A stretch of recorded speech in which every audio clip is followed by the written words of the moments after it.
Olá, meus amigos, estamos de volta com a leitura do livro Evolução em Dois Mundos, uma psicografia de Chico Xavier e Valdo Vieira, feita em 2 lugares diferentes, né? E escrita pelo mesmo espírito, André Luiz. Estamos no capítulo 4, no qual André Luiz nos explica o que significa automatismo e a relação dele com o corpo espiritual. É uma descrição bem detalhada e eu espero que eu possa lê-la, né, para vocês de forma com que vocês possam compreender o melhor possível. E lembrando que para algumas palavras que vocês possam não entender, é só seguir o dicionário que ele explica direitinho para vocês, tá bem? Então é o seguinte, André Luiz começa explicando o automatismo fisiológico.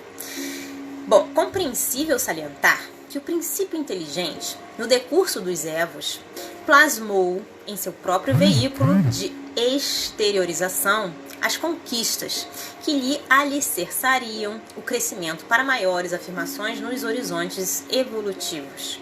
dominando as células vivas de natureza física e espiritual,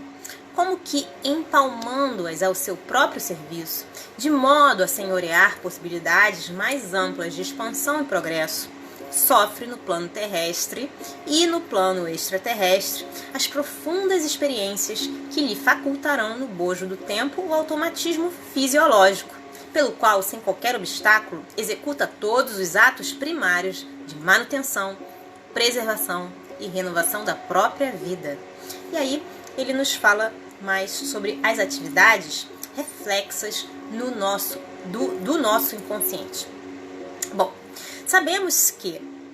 em nos propondo aprender a ler e escrever, antes de tudo nos consagramos à empresa difícil de assimilação do alfabeto e da escrita, consumindo energia cerebral e coordenando o movimento dos olhos, dos lábios e das mãos em múltiplas fases de atenção e trabalho, de maneira a superar nossas próprias inibições para depois conseguirmos ler e escrever mecanicamente sem qualquer esforço, a não ser aquele que se refere à absorção, comunicação ou materialização do pensamento lido ou escrito, porquanto a leitura e a grafia ter-se-ão tornado automáticas na esfera de nossa atividade mental.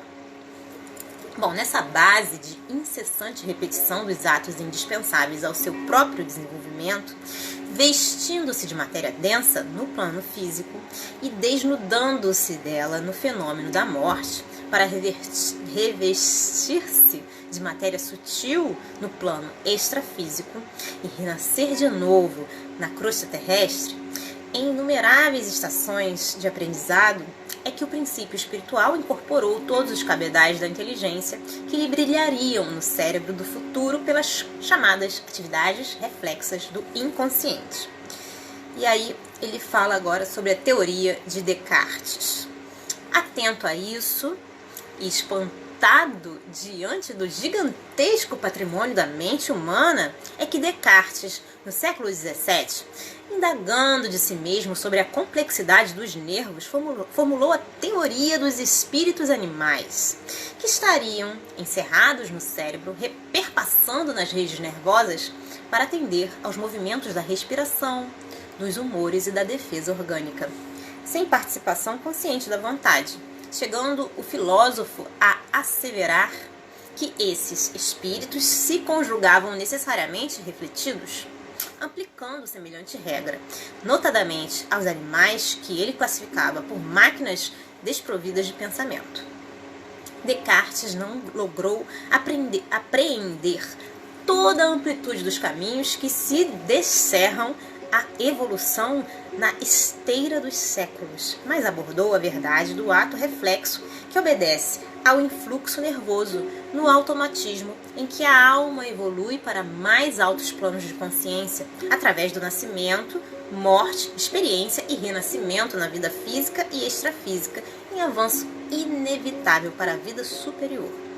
E aí, André Luiz nos fala sobre esse automatismo e a herança. Bom, assim como a coletividade humana, na coletividade humana, o indivíduo trabalha para a comunidade a que pertence, entregando-lhe o produto das próprias aquisições,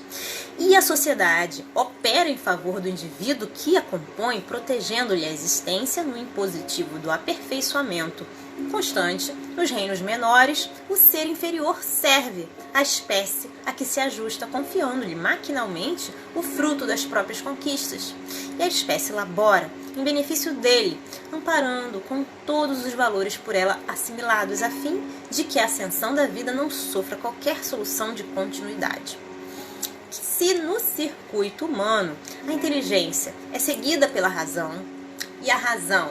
pela responsabilidade, nas linhas da civilização, sobre os signos da cultura, observamos que na retaguarda do transformismo o reflexo precede o instinto,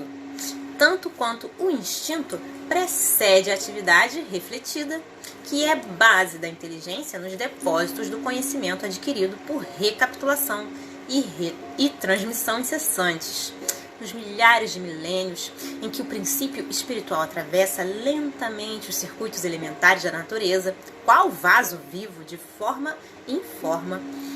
até configurar-se no indivíduo humano em trânsito para a maturação sublimada no campo angélico. Desse modo, em qualquer estudo acerca do corpo espiritual, não podemos esquecer a função preponderante do automatismo e da herança na formação da individualidade responsável para compreendermos a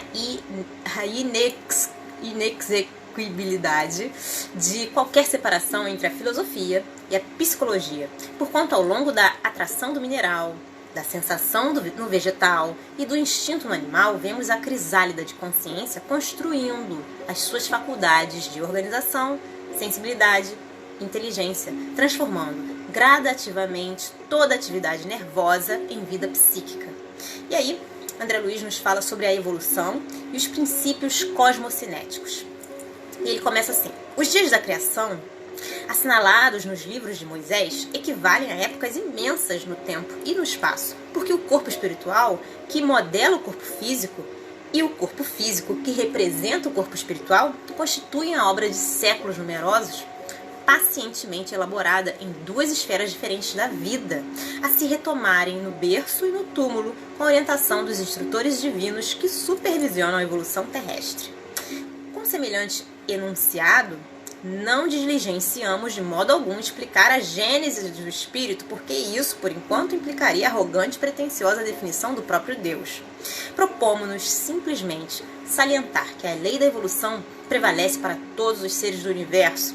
tanto quanto os princípios cosmocinéticos que determinam o equilíbrio dos astros são, na origem, os mesmos que regulam a vida orgânica, na estrutura e movimento dos átomos. O veículo do espírito, além do sepulcro no plano extrafísico, ou quando reconstituído no berço, é a soma de experiências infinitamente repetidas, avançando vagarosamente da obscuridade para a luz.